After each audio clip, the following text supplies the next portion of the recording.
going over today is a clean, specifically a full clean, not a power. Just looking at the movement in general, I'll look a little bit like this, going into a full squat. Now specifically, this movement is a powerful, explosive movement. So following lines for athletes, it's more so good for really any athlete, but specified towards a power moving athlete, something a powerful, explosive movement. This movement specifically follows through a triple extension pattern, following extension of the ankle, the knee, and the hips, creating a strong hip thrust through the movement. Thinking about that power coming through applies to most athletes. More specifically, could apply to power explosive athletes such as football players, maybe field eventers in track and field, most any field event, and runners, or specifically sprinters. Thinking about as they're pushing off, having to apply a lot of powerful hip extension to push off. So that's more so the type of athlete that this might specify towards. Two movements that need to be known as a fundamental pattern for learning or understanding and being capable of doing a clean lines up with a deadlift. Now the movement pattern for a clean is different from a deadlift, so that's not what we're getting at. But more so for a deadlift, it's good to know that full position to hips and to have a strong core and strong back, understanding what it means to have a tight and flat back in this position coming up. Another very important movement coming for the second half of your full clean is your squat.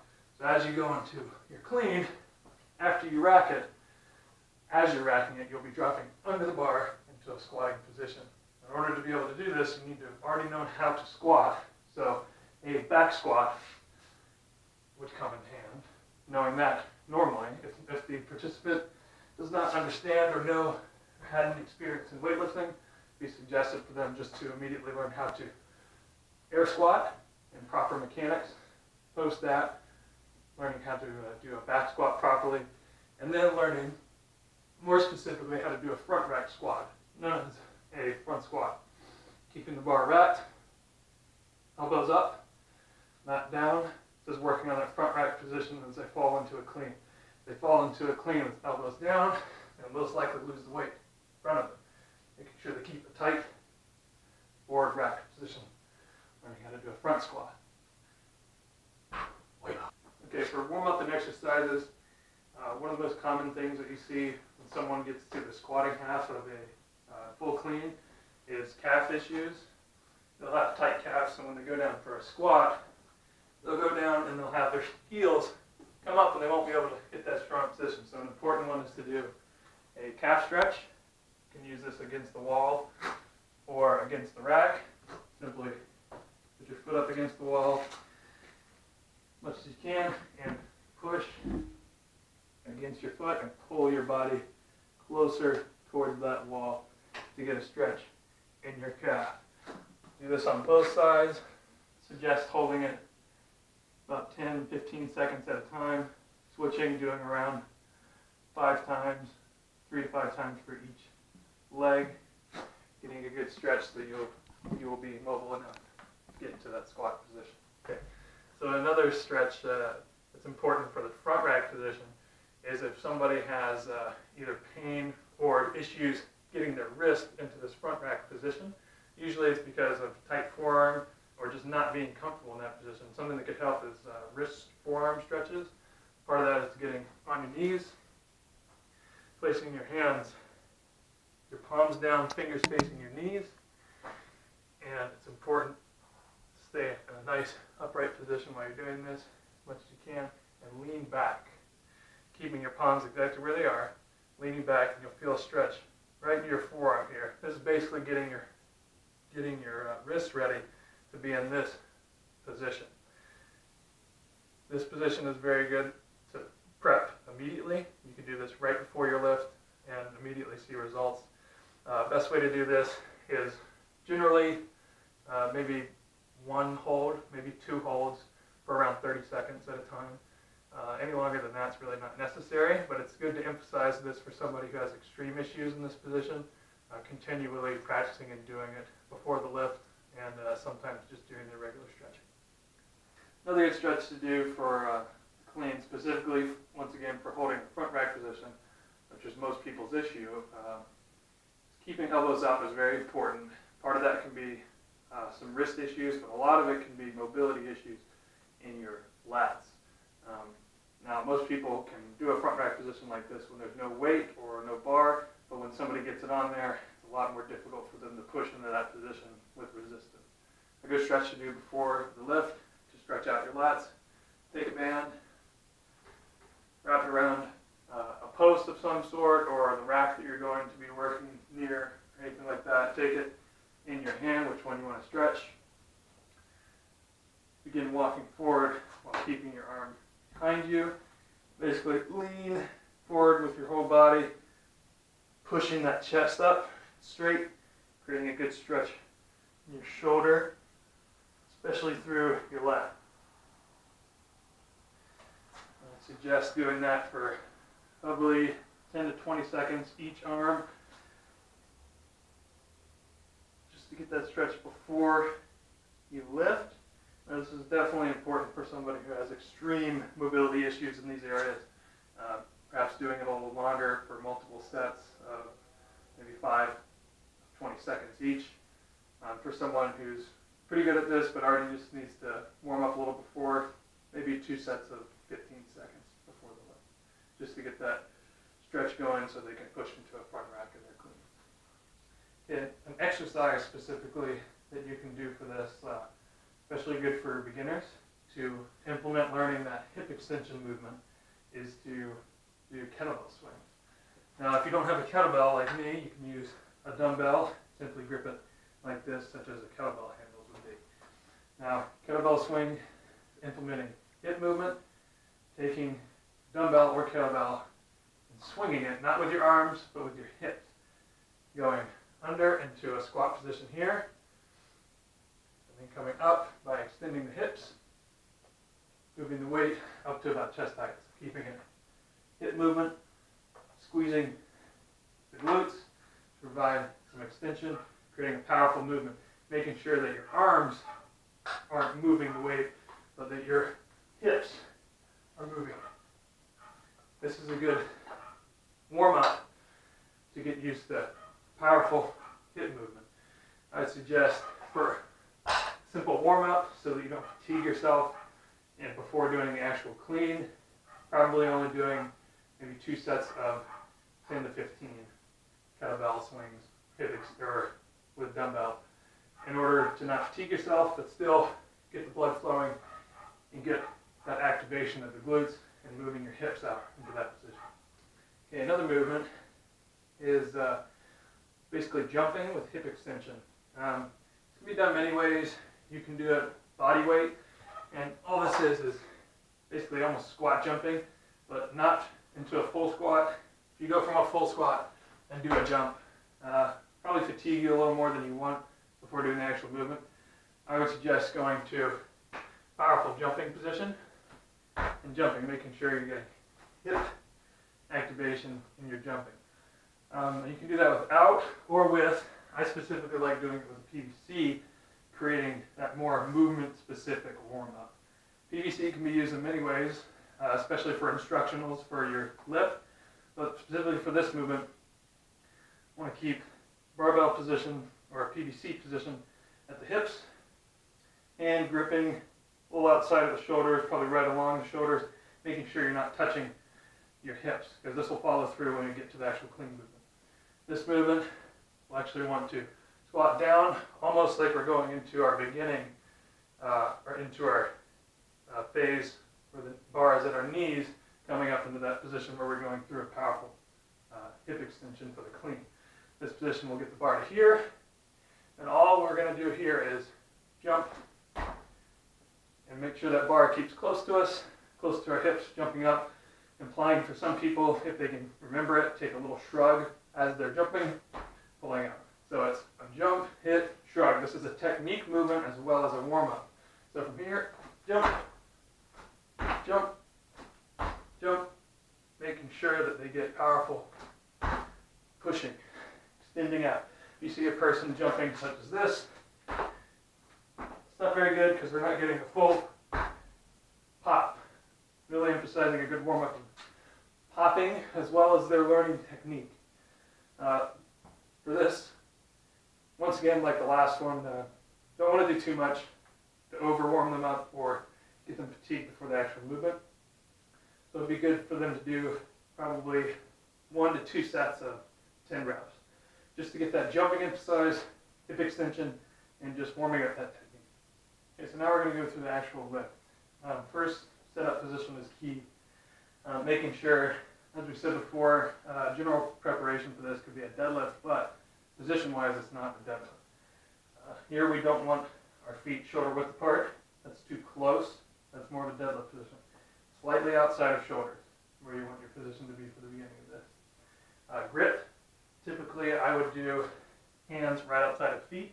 This will line up well when you come to your full positions, making sure that your hands aren't on top of yourself. Also, when you go to the full, your hands aren't touching, they're right outside of your shoulders. Making sure none of that gets in the way, you can open up. So that's for your startup. Also, when you pick up the bar and get into position with or without weight, make sure that the bar is close to you, not far out when you're lifting. This is a torque issue as well as keeping the bar close to your position and working your body like an axis. Good idea is to keep bar over laces. It can be any over top of your shoelaces. Closer you get, not always the better, but mainly thinking about keeping it over your shoes. As we do this, bar over shoes, good idea, not a full squat, but not a high butt either. Getting into a midline position where your legs, where your thighs are almost at a good parallel spot. Big key position is keeping your back flat and tight, creating some stacked shoulder positioning rather than a rounded position such as this. Keeping a tight spot here. Very important for your beginning. For the second phase, you're going to want to focus on knees. We go from here, bringing it up to our knees.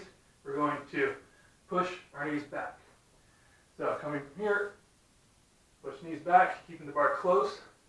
Now going up to our hips, we're going to push our knees forward and bring the bar up to our hips. Now from these positions, this is called a scoop. So when you're up to your knees here, this part is a scoop, scooping the bar into yourself. Now from there, you're going to begin your extension. So when the bar comes up and you're scooping, extend. Extending, not slamming the bar against your hips, but keeping it very close, making sure there's a little bit of contact. So scoop, tight, pop, get it up. Bring the bar up. Next position, referred to as a scarecrow. Not a full, just shrug, but a shrug elbow bending. A typical issue is people want to curl the bar over. It's not best, it's not ideal. Heavier the weight gets, it's very hard to curl 135 around in this position rather than hanging it close to your body in this position. So a good reference for this is called scarecrow position, where you look like a scarecrow. Coming from that scoop position, hitting, scarecrow position, that high section. So from here, full motion, legs back, in scoop, scarecrow. And then after your scarecrow, we're going to want to flip under into a front rack position. After we flip into our front rack, this is going to be part of the full. So this is going to come together in your scoop, scarecrow. After you and while you're hitting your scarecrow position, you're going to drop into your turn, into your flipping your wrist over. So you're scooping, extending. As soon as you're extending and pulling up, scarecrow, you're going to begin going under the bar, catching it in a low position. This is the sketch. This is the squat section of your left. So once again, knees back, bar close. Now, scoop.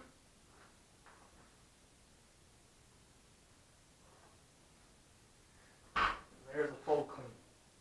Once again, going back over the movement, two very key verbal cues during this movement are a scarecrow position, which we went over, which is basically almost like an emphasis of this. This kind of what a scarecrow looks like hung up on a post. In your hip extension position, when you're shrugging, avoiding curling over, making sure your elbows are high and behind you. This will create almost scarecrow-like position. That's why we refer to it as a scarecrow spot. So when referring to someone, scarecrow position is the best way to do that. Another position is a scoop. Good way to refer to that is like scooping ice cream or something like that. This is the phase from knee, when the knees are back, bringing the knees forward, scooping the hips. So when you're coming from here where your knees are back, you're now in this position to knees, and you're going to scoop forward. So scooping ice cream with your hips. Scoop up. So scooping, get into that hip extension position. Okay, so for progressions for this movement, most of these can be for beginners or advanced. Most movements or complexes in this are very useful for either, because really no one can ever be perfect with these types of complex movements. So one of the movements, like we talked about before, is a scarecrow high pull. That specifically can be trained. So either working someone from the knee, doing a slight hip extension and bringing the legs up, or doing this straight. Either adding weight for strength or no weight for technique. Going from here, keeping that high pull scarecrow position, really working strength in the traps, the rear delts, and pulling up and hitting those key positions. Another movement is power clean. This is basically what we've already done clean without the squatting position. So it'll basically look like this to here. Slight knee bend, but not a full squat. This can be used for beginners who maybe have issues with ankle mobility or squatting, some impairment, some mobility issues, where they basically can't safely get into that squat position. And they still want to learn technique. Good positions for this is just doing a power clean. Just that powerful movement through without the squat. It can also be used for advanced athletes who need to train that more powerful aspect, or in their training regimen, they don't want to fatigue their legs as much through the squat motion. Another movement is hang clean. Basically, this can be observed as a power hang clean or a full hang clean. Now this position, basically not from the floor, it's from the knees, either can be below the knees or above the knees, depending on what you're working on. Above the knees, what we'll look at now, this is a full hang clean. So from here, dropping under the bar. A power hang clean from here to there. This basically just emphasizes that movement directly from here, working on a scooping position into either a full or a power, making sure they are powerful and fast in their hip extension position. Another movement is a hip clean. It can be either hip power or a hip full. Mainly used in a full hip clean is what I would suggest. This can be done, basically, it is what it is. From the hips, no momentum from a scoop, going from here to immediately dropping under. Using perhaps a little bit of extension to begin the movement, but with no momentum. This is Keeley working on, suggested mainly for advanced athletes, working on speed under the bar. So no momentum through, going from a dead hang position from the hips, getting just that movement of hip extension, dropping under the bar as fast as they can. Another is using all these movements in a complex. So most easily referred to through most Olympic weightlifting is the full complex, which would be, and this can be used as power cleaning complexes or fulls. Mostly this is done as a full clean first, and coming up, dropping the bar, drifting into the hang clean, doing a hang clean, and then going to a hip clean. This complex, mostly used for advanced weightlifting athletes, but can also be used for beginners to a certain extent, but mainly emphasizing more technique and endurance for those highly trained athletes that are specifically working on this skill. Another movement could be a front squat. Front squat, working on quadricep muscles coming out of the hole on their cleans. As we've shown before already, front squat, the front rack position, going down and back up, maintaining this front rack, not coming down, holding this. Put too much weight on your wrist, possibly injuring the athlete. This is a good position just to work power from that bottom position as you would land in a clean, getting stronger in that squat. Another movement is a good morning. This is basically a good power position for your low back. What you'll do is you'll take the bar. You can do this with a bar, you can do this without weight, or you can do this with a plate on your back. Basically taking the bar on your back, getting into wider than shoulder width position, tightening up the back, going down, making sure you're pushing your hips backwards, and getting into a flat position. You'll start to feel tension on your hamstrings, and you'll come up. If you're doing reps of these, you'll feel a little burn in your low back. This you use for power cleans to create a strong back position when you're coming out of that pull. A lot of this has to do with full body movement, but there's more spots loaded than not. Especially at the beginning position, it's closer to a deadlift, putting a lot more strength requirement on the low back as you're coming up into this hip movement. The heavier it gets, the harder it gets, so we want to train to be stronger here before we get the weight on.